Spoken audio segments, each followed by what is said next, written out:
effectivement, c'était une année difficile pour plusieurs raisons. Donc, on a eu déjà les gelées printanières qui ont brûlé une bonne partie des fleurs.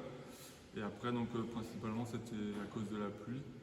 Donc, il faut savoir que les abeilles, elles sortent pas quand il pleut. Donc, on a eu un jour de butinage très restreint et puis des fleurs qui ont fané facilement avec la pluie.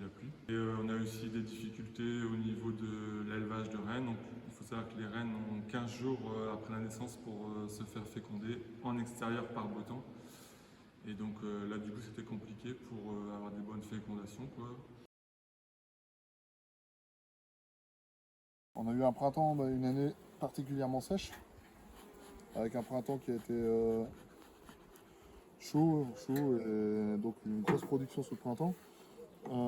Depuis le mois de juin, la sécheresse qui touche les cultures, hein, ça touche aussi toutes les plantes. Donc du coup, c'est un peu plus compliqué pour les plantes de produire du nectar et donc pour les abeilles de le ramasser.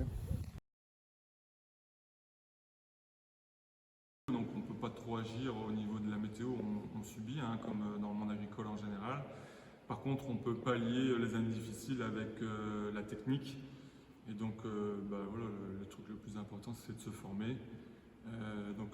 Par exemple, grâce à l'ADA des Hauts-de-France, on peut se former techniquement, travailler la génétique, travailler les performances d'élevage, d'avoir une bonne technique, tout simplement, un bon état sanitaire des ruches. Ça permet de faire plus de production et de ne pas subir uniquement les aléas climatiques, quoi. Et donc, grâce à la technique, vraiment, on peut tirer son épingle du jeu, quoi, au niveau de la production.